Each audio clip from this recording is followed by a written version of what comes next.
Министр по физической культуре и спорту Ингушетии сейчас в нашей студии.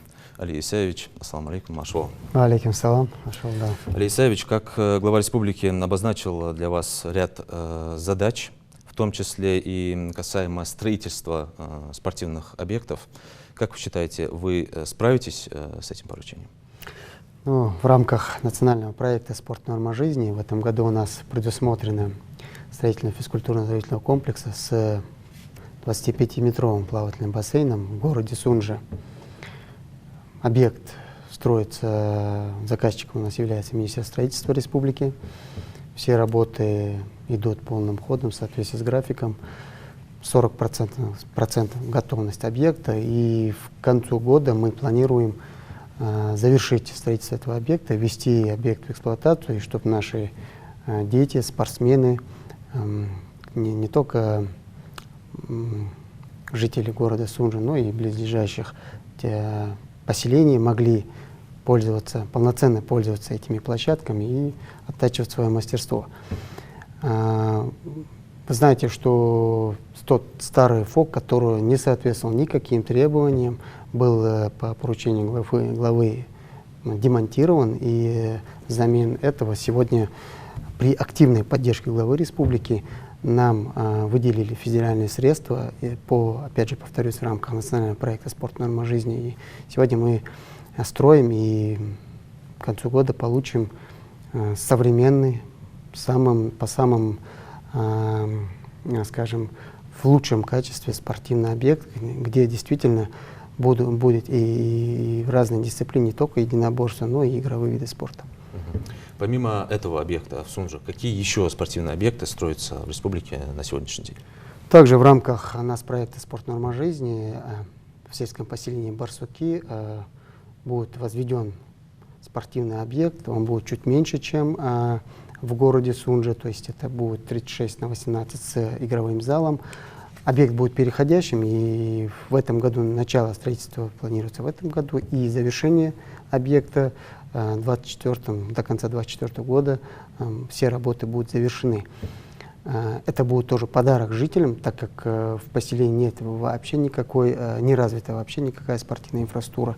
И я думаю, это будет хороший подарок жителям поселения, и проходимость до 200 человек в день, и что это нас радует. И в целом все благодаря политике, мудрой политике нашего главы республики Мамута Алимака Шариповича. Сегодня то, что на федеральном центре умение договариваться и доводить наши проблемные вопросы касаемо спортивной инфраструктуры, нас услышали, и благо все эти средства нам утвердили, и мы потихоньку развиваем спортивную инфраструктуру. Приоритетом у нас является, опять же, те поселения, где у нас вообще нет никаких площадок или каких-то физкультурно-оздоровительных комплексов. Также у нас все на ближайшие годы расписан график развития спортивной инфраструктуры. Мы будем строго следовать своему графику. Давайте от объектов перейдем непосредственно к спортсменам нашим. Как у нас уже было отмечено ранее, 170 спортивно-массовых мероприятий. Это, мне кажется, очень хорошая цифра, и высоких результатов достигли наши спортсмены в региональных и всероссийских соревнованиях. Как вы считаете, вы довольны таким результатом? Ну, по итогам первого полугодия, конечно, мы довольны результатом. Наши спортсмены активно принимают участие во всех социально значимых спортивных мероприятиях на территории нашей страны в рамках единого календарного плана. Строго, финансируем приоритетные мероприятия, это как первенство федеральных округов, федерального округа, так и первенство России, чемпионата России.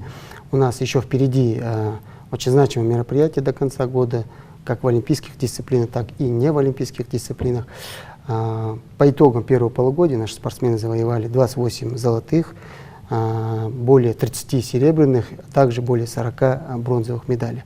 Это, конечно же, достойный результат, учитывая некоторые дисциплины, которые мы на протяжении последних лет активно реанимировали, активно развивали и помогали и финансово, и помощью не только это новые виды спорта. Да, не только, нет, это те виды спорта, которые требовались какие-то реформы.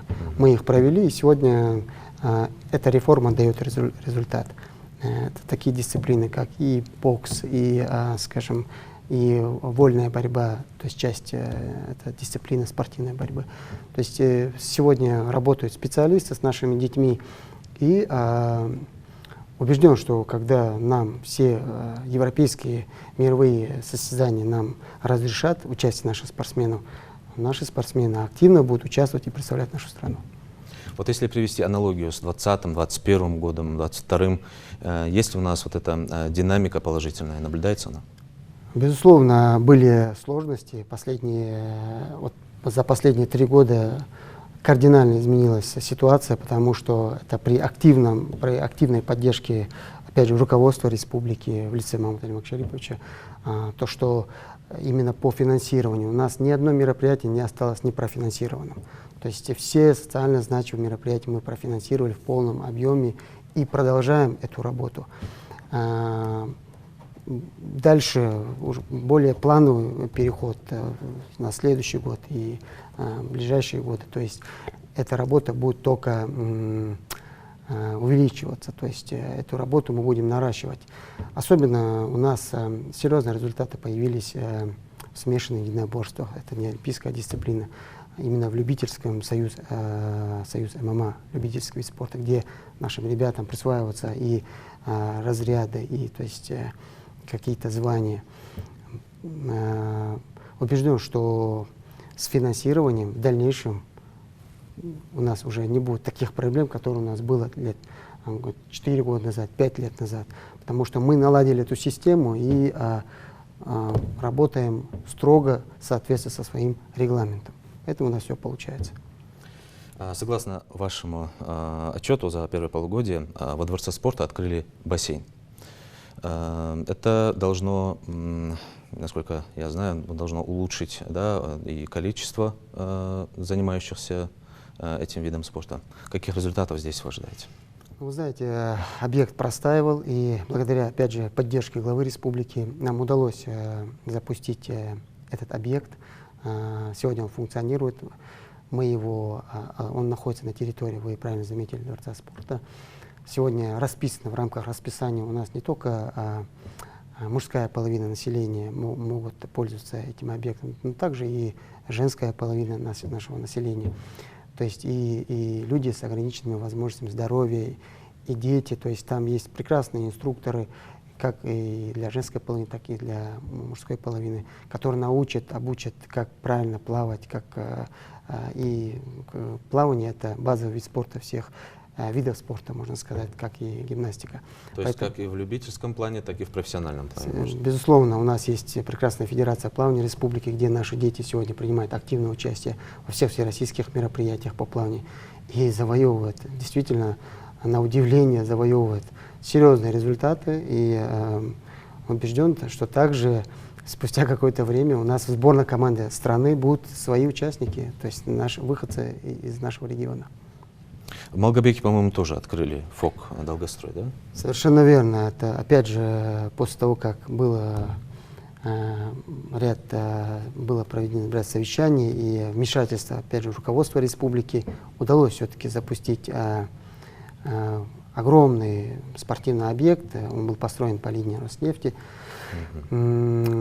Это современный физкультурно-оздоровительный комплекс, который также соответствует всем стандартам, всем критериям. То есть типовой ФОК, да? Да, но он еще больше, чем, скажем, это самый большой, можно сказать, ФОК на территории республики. И сегодня также все помещения заняты нашими детьми и нашими гражданами. Также Махмуд Али Калиматов отметил необходимость привлечения инвесторов.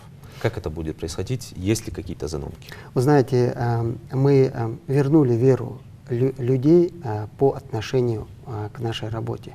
Мы выстроили прозрачный формат работы с нашими патриотами, с неравнодушными людьми, нашей республики, которые находятся как в республике, так и за пределами нашего региона.